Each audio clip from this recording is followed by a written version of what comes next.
নমস্কার, তোমাদের সবাইকে স্বাগত আমাদের প্রিয় ইউটিউব চ্যানেলে।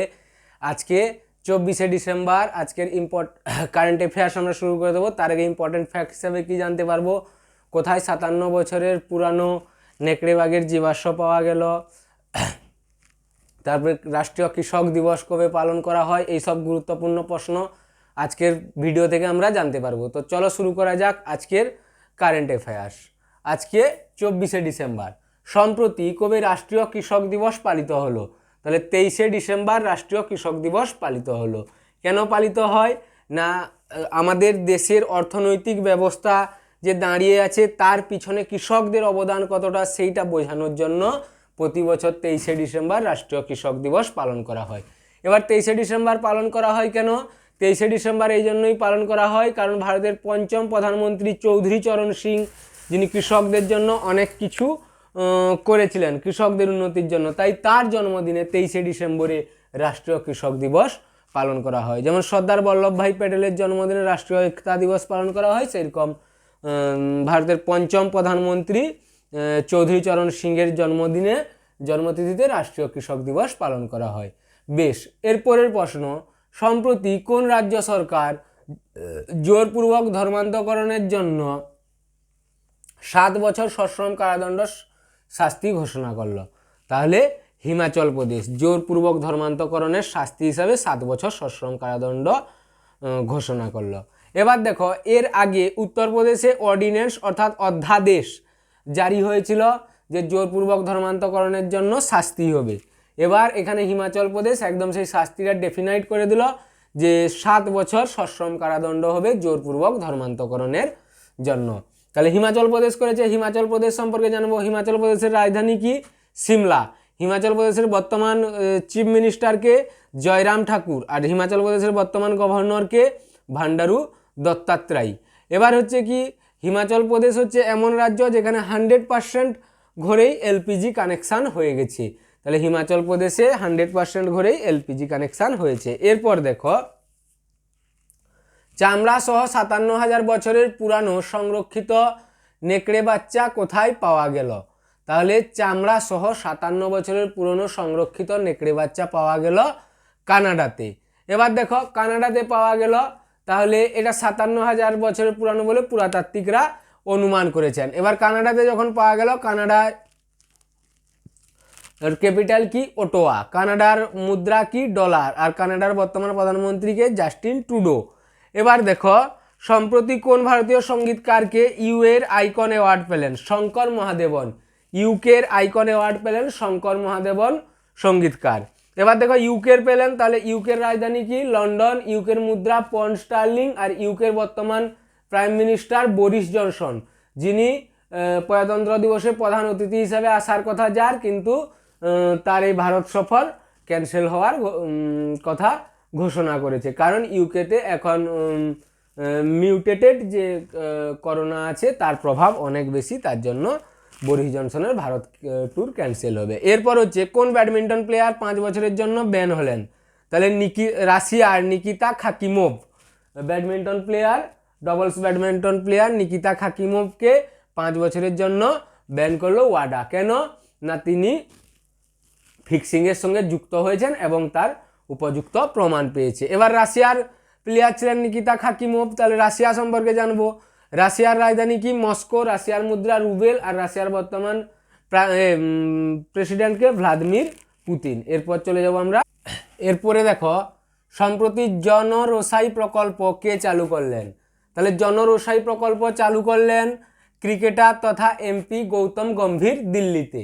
তাহলে এবার দেখো, এই জনরসাই প্রকল্পটা কি? জনরসাই প্রকল্প হচ্ছে যে দরিদ্র মানুষ, ফুটপাতে বসবাসকারী মানুষদের জন্য গৌতম গম্ভীর মাত্র 1 টাকার বিনিময়ে ভরপেট দুপুরবেলা খেতে দেওয়ার যে ব্যবস্থা করলেন, সেটাই জনরসাই প্রকল্প নামে পরিচিত। এবার দেখো, এটা কোথায় চালু করলেন? দিল্লিতে চালু করলেন। তাহলে দিল্লি সম্পর্কে জানবো। দিল্লির রাজধানী কি? নিউ দিল্লি।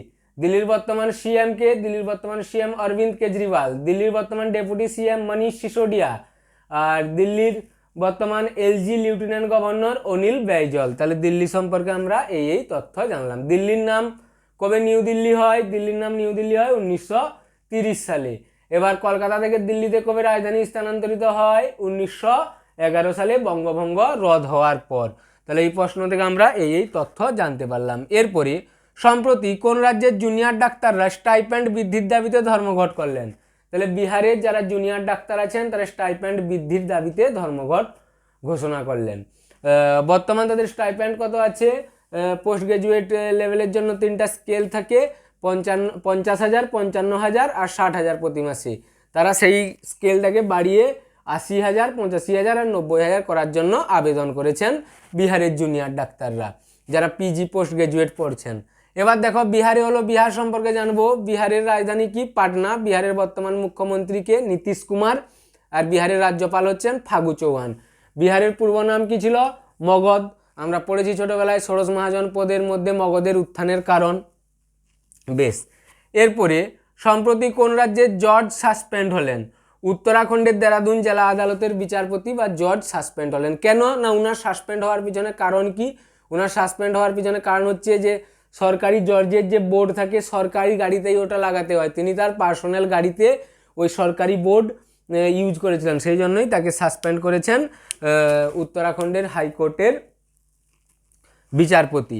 এবার উত্তরাখণ্ডে হয়েছে, উত্তরাখণ্ডের রাজধানী কি? দেরাদুন। তার একটা সামার ক্যাপিটাল আছে গেরস্যান্ড। উত্তরাখণ্ডের বর্তমান সিএম হচ্ছেন ত্রিবেন্দ্র সিং রাওয়াত, আর বর্তমান রাজ্যপাল হচ্ছেন বেবি রানী মৌর্য। উত্তরাখণ্ডে আছে কি? জিম করবেট ন্যাশনাল পার্ক, যেটা হচ্ছে ভারতের সবচেয়ে পুরানো ন্যাশনাল পার্ক, যার পূর্ব নাম কি ছিল? Hailey national park. তার ভিতর দিয়ে কোন নদী প্রবাহিত হয়েছে? রামগঙ্গা নদী প্রবাহিত হয়েছে। উত্তরাখণ্ডে ইকো ব্রিজ নির্মাণ হয়েছে। আর কি? উত্তরাখণ্ডের রামঝুলা লক্ষ্মণ ঝুলাতে গ্লাস ফোর সাসপেনশন ব্রিজ তৈরি হয়েছে। আরও গ্লাস ফোর সাসপেনশন ব্রিজ কোথায় তৈরি হলো? বিহারের রাজগিরে। আর ফুলের ঘাটি কোথায় অবস্থিত? উত্তরাখণ্ডে। কীরকমভাবে শান্তঘাটি কোথায় অবস্থিত? কেরালাতে। এই প্রশ্ন থেকে আমরা এই তথ্য জানতে পারলাম। এরপরে পশ্চিমবঙ্গে দশম ও দ্বাদশ শ্রেণীর বোর্ড পরীক্ষা কবে ঘোষণা হলো? জুন মাসে। বর্তমান কোভিড-19 পরিস্থিতির জন্য এমনিতে সাধারণত কি হয় পশ্চিমবঙ্গে আমাদের?